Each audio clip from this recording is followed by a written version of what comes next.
Hay muchas formas de analizar o de entender la política. Una de ellas es a través del humor, de la sátira y la caricatura.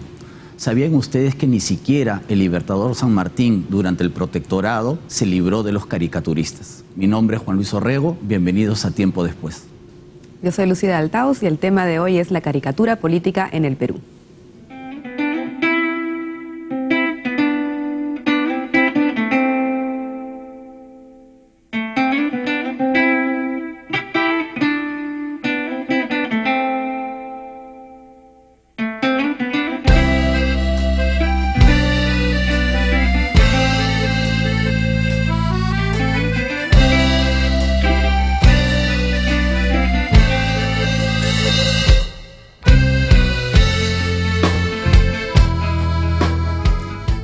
Buenas noches, Juan Luis. Hola, ¿cómo estás? El tema de hoy es un tema, se podría decir, divertido, ¿no? La caricatura política, porque en verdad, claro, la historia y la política, en verdad, bueno, suelen ser como muy serias, pero en realidad también suelen ser, o podríamos encontrar siempre personajes o situaciones que generan mucho la posibilidad de hacer sarcasmo sobre ellos, ¿no? De burlarse un poquito, casi como una necesidad, ¿no?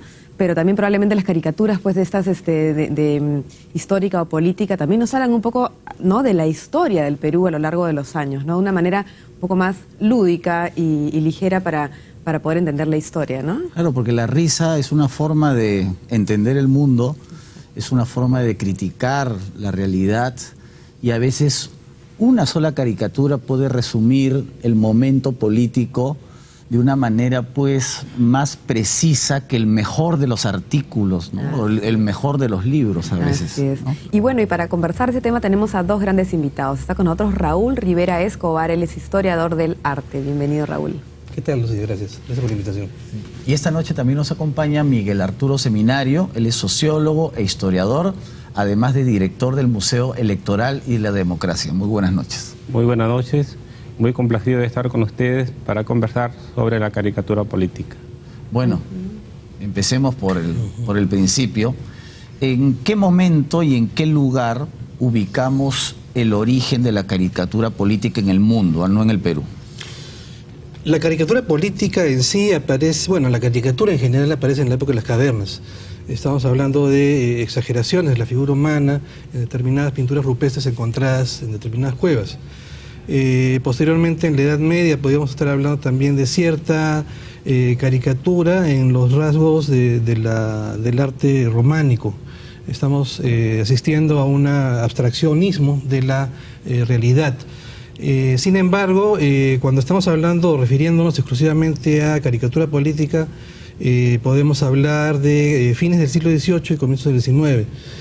Particularmente en Inglaterra, ¿no? A fines del 18 con James Gilray, quien empieza a ganar espacio y importancia en la obra de este caricaturista a partir de la sátira de Napoleón Bonaparte. Claro, gran enemigo de Inglaterra en ese momento. Claro, exactamente. Inglaterra era la única potencia enfrentada junto con las otras coaliciones, junto con la coalición de monarquías, con el fin de derrocar a Bonaparte. Y en medio de esas luchas se da precisamente toda la obra de Gilray, ¿no? Que es el antecedente de lo que va a ser la caricatura política aguerrida del siglo XIX, sobre todo empezando con la obra de Honoré Daumier, ¿no?, en Francia, la primera mitad del siglo XIX. Ya. Además, pues, como la figura de Napoleón era tan polémica, tan controvertida, no solamente él como político o como militar, sino su aspecto físico, ¿no? Claro. Entonces era fácilmente caricaturable, por decirlo de alguna manera. Claro, eso ha ayudado mucho en diferentes épocas. Estamos viendo el caso de, por ejemplo, hablábamos fuera de cámaras del caso de Leguía, el caso de Hitler, que es fácil caricaturar. Incluso un niño podía, durante la Segunda Guerra Mundial, caricaturizar a Hitler con el bigotito y el peinado de un costado, ¿no? Pero porque ya hay como un patrón fijo, ¿no? Es fácilmente de reproducir. Claro, y uno lo reconoce porque ya se le queda en la imaginación, ¿no? Una cosa muy... Claro, en general la caricatura lo que trata es, a lo largo de la historia, es también buscar siempre una característica muy particular, ¿no? Aquella que llama más la atención del personaje o de una situación y de eso se exagera, digamos, ¿no? ¿Es así, como más o menos esa es la idea de la caricatura? Así es, en efecto, y como dijo Raúl, nosotros tenemos caricaturas originales de fines del siglo XVIII en el Museo Electoral del Jurado Nacional de Elecciones, estas caricaturas que retratan todas las incidencias de un momento electoral en Gran Bretaña, Esas son las más antiguas que tenemos, porque de las de Napoleón Bonaparte tenemos reproducciones, así como tenemos un conjunto de estas caricaturas que aparecen como una fuente documental. Son las de San Martín, quizás las más antiguas de las que hay aquí en el Perú, y las de Pancho Fierro, que en realidad son acuarelas, pero algunas en tránsito a una caricaturización de ciertos acontecimientos. Claro, son acuarelas que retratan momentos políticos, pero no necesariamente llegan a ser caricaturas las de Pancho Fierro. Eso voy a preguntar, ¿las caricaturas siempre son humor o no? ¿O puede ser simplemente casi como una fotografía de una situación? Las caricaturas retratan un momento determinado, aspectos individuales o sociales protagonizados por los seres humanos, y generalmente están vinculadas con el humor. Hay caricaturas muy serias, sí, en efecto, pero también o generalmente aparecen relacionadas con el humor, de los diferentes aspectos de la vida cotidiana, afectiva, asociativa, ¿no? Todo aparece ahí en la caricatura. Lo que el público quizá no sabe es que durante el protectorado hubo una fuerte oposición a los planes monárquicos de San Martín, y justamente ese lado de la política fue aprovechada por los caricaturistas, ¿no? Yo recuerdo haber visto una caricatura de San Martín con una coronita, ¿no? Y abajo dice José I, como que él era el que quería ser rey del Perú. Así es, esa caricatura también la tenemos en reproducción, como la que tenemos también a San Martín pintado sobre un asno, ¿no? Ambas se refieren a este problema. Hay que recordar que San Martín, cuando hace la dimisión, menciona ahí que dicen que quiero coronarme, ¿no? Y quizá la lectura de esta caricatura le hizo reflexionar en este sentido, aparte de lo que se publicaba de manera oficial y de manera informal. Entonces, esa caricatura por eso aparece como una fuente documental que complementa las fuentes manuscritas y las fuentes impresas con relación a este suceso. Y hay caricaturas de Monteagudo, porque a Monteagudo sí lo odiaban. O sea, San Martín, bueno, tenía sus detractores, tenía gente que lo apoyaba, pero con Monteagudo sí prácticamente la oposición era total, ¿no? Era terrible, sí, estas caricaturas las he visto en algunas publicaciones del siglo XIX, de comienzos, en publicaciones periódicas y en libros de la época, en la Biblioteca Nacional, donde se guarda un gran conjunto original de caricaturas, aparecen también en los impresos. Hay que explicarle al público que nos estamos refiriendo a Bernardo de Monteagudo, que fue asesor, ministro de San Martín y responsable de la política interna. Era algo así como el ministro del Interior de la época, que se dedicaba pues a toda el espionaje, la persecución a los enemigos de San Martín. Que muere finalmente asesinado. Que muere asesinado aquí a la altura de lo que es ahora la Plaza San Martín, ¿no? Claro. Y está enterrado, no, bueno, está su tumba en el presbítero maestro, pero ya su cuerpo se lo han llevado a Argentina.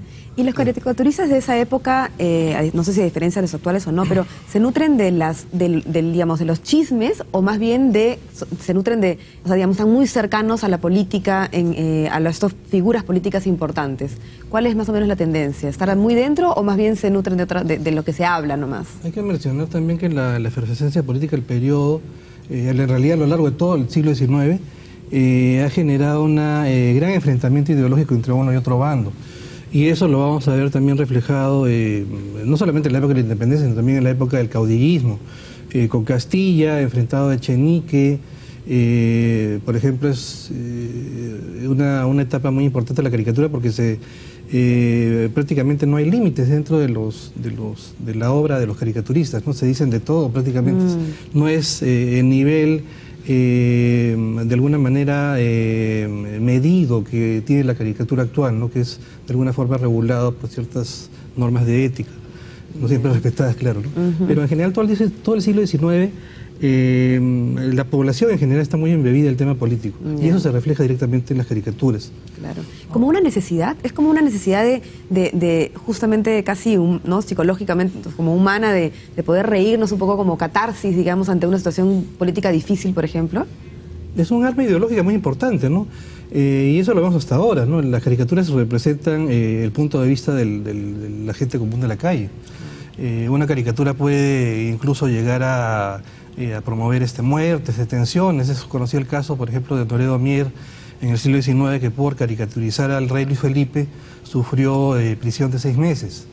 En nuestro caso tenemos a Julio Mala Agrenet en 1909 por publicar una caricatura contra el gobierno se sufre la clausura del diario donde él publicaba, llamado Gil Blas, y que motiva justamente la partida de Málaga Grineta hacia Buenos Aires, donde desarrolla una carrera más amplia, ¿no? Ahora, Miguel, las caricaturas del siglo XIX, que ha mencionado él, de la época del Guano, de Castilla, hay unas caricaturas en realidad muy fuertes contra Castilla. O sea, eso revelaría que había pues una cierta, no sé si llamarlo así, cierta libertad de prensa, porque los caricaturistas no solamente se le enfocaban contra Castilla, sino contra todos sus asesores de una manera despiadada. Sí, contra Castilla y contra Echenique. Y contra Echenique. Y yo creo que había un grado de tolerancia con respecto a los caricaturistas, ¿no? Como se dijo hace un momento, los caricaturistas recogen las experiencias de la calle y las presentan en estas imágenes que son percibidas no solo por los letrados. Hay que recordar que en el siglo XIX una gran cantidad de peruanos eran analfabetos. Claro. Analfabetos, y entonces la imagen les transmitía la verdad. Era un encuentro, no casi forzado, pero por lo menos un acercarse a lo que estaba ocurriendo. Y en el caso de Castilla, hay una caricatura que lo presenta un poco pisoteando la Constitución de 1839, que fue la Constitución con la que fue elegido presidente de la República. Claro. Y después, por esa continuidad, se convierte en un hombre que atropella esa Constitución antes de la promulgación de la de 1860. Y a Echenique, cuando hay una caricatura con respecto a los consignatarios del Guano, que aparece el Estado como una vaca y él ordeñándola. Y los ministros bebiendo ahí de las ubres de la vaca, ¿no? Sus ministros, sus políticos. Congresistas también. Claro, congresistas también. Sí. Y las familias que habían sido beneficiadas con el pago de esta deuda. ¿Cómo se interna. llamaba este caricaturista famoso de la época del Guano? Willis, ¿no? Sí, sí. En la Biblioteca Nacional están sus caricaturas, y en la publicación que hemos hecho el año pasado aparecen reproducidas algunas. ¿Y estas eran, por ejemplo, este personaje eran publicadas en algún medio formal o en dónde se reproducían esas caricaturas en la época? Eran fotografiadas, ¿no? Sí, las de Willis eran fotografiadas, pero aparecen condensadas en una publicación. Hay un álbum, claro. Hay un álbum que, por lo menos el único ejemplar que conozco, está en la Biblioteca Nacional. Ahora, ¿cuál es la frontera entre el grabado y la caricatura? Porque para el siglo XIX, para la política peruana, hay muchos grabados, ¿ya?